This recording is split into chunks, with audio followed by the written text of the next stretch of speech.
Welcome to the Forces Sports Show, your weekly roundup of the best action and biggest stories from across the services. Coming up in the next half hour.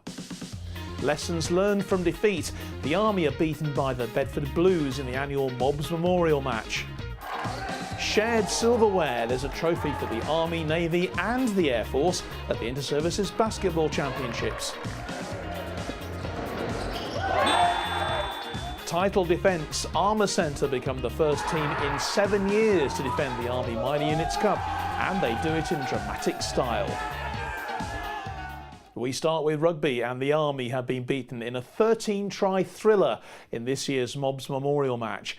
The Army lost 52-31 to Championship side the Bedford Blues. More than 1,400 fans watched the fixture, which takes place annually either at Goldington Road or at Franklin's Gardens, Northampton, in memory of First World War and sporting hero Lieutenant Colonel Edgar Mobbs. Carl Dixon reports. A moment of tribute for Lieutenant Colonel Edgar Mobbs. The former England captain and Bedford Blues player killed in action during the First World War has been honoured annually for the past 98 years. For the Army, this fixture was a final warm-up ahead of their inter-services opener against the RAF. But they started poorly. A swift Blues counter-attack led to this Patrick Tapley try. Having just returned from a warm-weather trip to Portugal, the Army had to battle against the Bedford cold. Junior Bulamaku's great run started the move, and he finished it off too with an emphatic try. Bedford sit fourth in the championship and showed their class with 2 blistering tries, taking the score to 19 points to 7. The Army kept coming though. Efremi Baladu broke free of a scrum to go over, but Ed Coulson's second try of the night made it a half-time score of Bedford 26, Army 12. Bedford pulled away in the second half. Coulson and Tapley both completed their hat-tricks to put the result in no doubt. Once again though, the Army did not give up. They ran in 2 tries in the final 10 minutes through Tom Chennell and Tony Lawless, but it was a 52-31 loss at the end of the night. It was also a hugely important fixture for the Army due to the sentimental reason. This is a game that is in our preparation for the IS, but it's a fixture in its own right. It absolutely is incredibly important to us, and it's certainly a fixture that we try and win every year, and we'll continue to do so. No one likes losing, I certainly don't, but actually this was perfect for us because it was a proper test, and we need to go away, take away our learnings from that, and then come back in a couple of weeks ready to face the RAF. Some lads have stepped up, and I've got a pretty good idea in my mind now what our best team is, which is brilliant and exactly what I wanted to get out of this evening.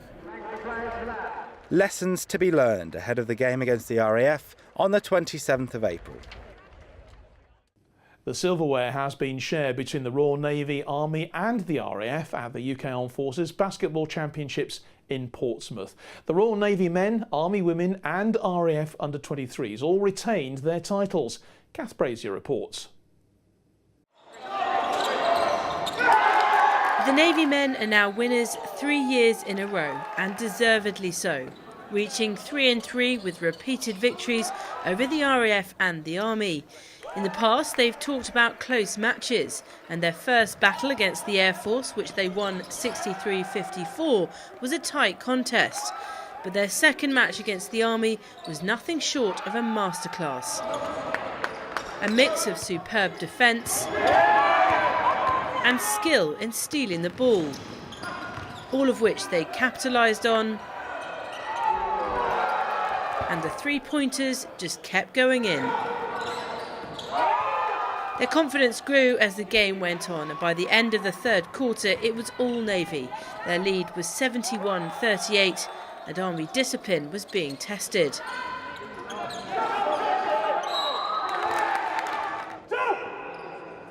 The final score was 104-62, one of the best Navy performances Aaron Nielsen has ever seen. Yeah, it was the best performance we've had in terms of the score. Yesterday we played the RAF. It didn't go as well as we wanted, so I think that gave us a little bit of motivation today that we wanted to really bring it home. How much motivation is it when you get in the 90s and you want to get that 100 mark? Because I imagine that's fairly unusual. Yeah, it's quite hard because sometimes you're like, do I take my foot off the gas? And you don't want to kill their morale, but at the same time, they've been doing it for years. The Army have dominated for years, so got a little bit of a taste of their own medicine. It's such an amazing feat, 3 in a row, to be so dominant. Do you hope, obviously you hope this is going to continue for as long as your reign continues as well? Yeah, well, we've got some new guys coming through, some young guys in the under 23s as well, so hopefully the under 23s and the women continue to do what they're doing. They've been playing well, and as for us, the senior men, yeah, we want to continue to dominate. In the women's game, defending champions, the Army raced to a 10-point lead in their final match against the senior service. The Navy had opportunities, but they weren't converted. The hosts came back at the start of the second quarter, but still trailed by 11 points at half-time. From there, the Army stretched away, taking full advantage of every chance. The final score, 51-30 to the ladies in red. Holly Kirkham was awarded Most Valuable Player. So I think we've got really good depth on the bench. There will be the starting 5, but the 5 who come on straight after are just as strong as that starting 5, and that's something that the other teams couldn't match. So, you know, if it's literally 2 minutes on, you're given 100% and then sub on, and it's not going to be a lesser player or lesser standard of play. It's going to be just as good, if not better, because they've got more energy coming on. So, yeah, I think overall we've just got a really good bench. Every single one of those girls plays really good basketball and are well-experienced players. Earlier in the day, the Royal Air Force retained their under-23 title in a close match-up with the Royal Navy. They soundly beat the Army 80-48 on day 1 and were victorious against the Navy 61-56. Captain of the Air Force side, PTI Marcus Shields, was also awarded MVP. Yeah, it was the first time that the under-23 team has actually managed to do so. It was massively an achievement for the team, yeah, really proud. And what do you think the RAF did generally in the tournament that got you the win in the end? Well, this time round, it was a very, very tough team that we played against with the Navy. They brought a lot of offensive power, and for us, it was a lot more about being able to contain them on the defensive end. And we personally felt like the defensive side of things was what won us the game. And onwards and upwards, I assume you want to do 3 in a row? Yeah, 100%, 3P, that's what we're going for, definitely. The best of the best will now come together for the UK Armed Forces teams who train in July and September before heading to the NATO competition in Shape this November. Now, there was late drama in the Army Minor Units Cup as Armour Centre became the first team to defend the trophy in 7 years. They beat Army Training Regiment Winchester 3-2, with Josh Hewson proving the hero with an extra time winner in Aldershot. Julian Evans reports. This was a repeat of last year's final, but where 12 months ago Armour Centre ran out comfortable 3-0 winners, this time it was ATR Winchester who went in front first. Jason Silver collected the ball outside his opponent's penalty area before firing past Armour Centre keeper Damien Fisher with just 6 minutes played. There were few clear-cut chances in the first half, but the quick Silver caused the defending champions 1 or 2 problems. His pace took him deep into Armour Centre territory. Unfortunately, Dan Staveley couldn't convert the opportunity and it remained 1-0 at the break. ATR Winchester appeared to be cruising to the title, but a moment of magic just after the hour mark changed matters. Clayton Neal's cleanly struck volley levelled the scores and altered the outcome of the match.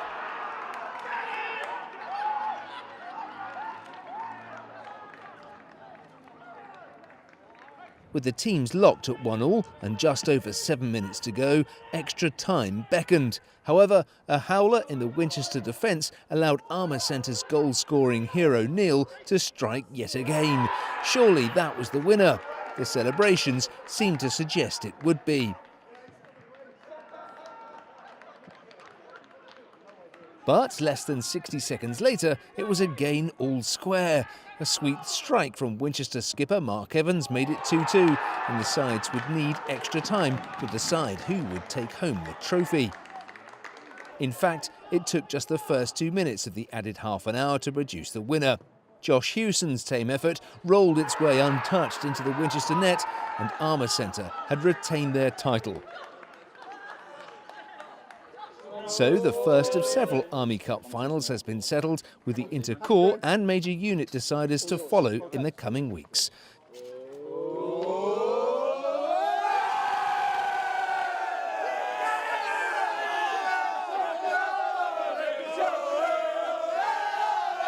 It was 2011-2012 when it was last defended, so that was definitely our aspiration today. It was the one thing we wanted to win this season. It's a long old season and it was a very competitive game, but fortunately we came out on top. Small unit, what does it mean to come away at the end of the year with all the football that you've played with the silverware? It means a lot. I mean, there's a lot of turbulence. People throughout the summer move on and they go back to their units. So we have that turbulence with players coming around, but everybody stepped up. And when we've needed to rely on the fringe players in the squad, it's proved very fortunate. And just finally, rather self-indulgently, what's it mean to you as skipper to lead your team to the Army Minor Units Cup? It means a great deal. I wasn't here to win it last year, so I wanted to make sure I did this year, and we certainly did. Get in the Armoured Centre! With the World Cup and the Ashes coming up, the military teams are set to be part of a great cricketing summer. It's less than 50 days until Lords will once again host the Inter-Services 2020 tournament on the 30th of May. Kath went to the home of cricket to meet the captains.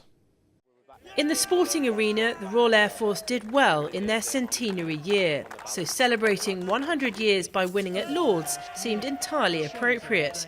RAF captain Adam Fisher says it shouldn't be a one-off. We've been lucky to keep the momentum really. We played some good cricket in the T20 last year. We played 3 out of 4 good innings in the 50 over competition and unfortunately lost out on that. We then went to Malaysia and had a really good tour and we've got a really good pre-season with opportunity to use the National Performance Centre at Loughborough as well. So we've got a lot of momentum and I feel like it is carrying even from last year.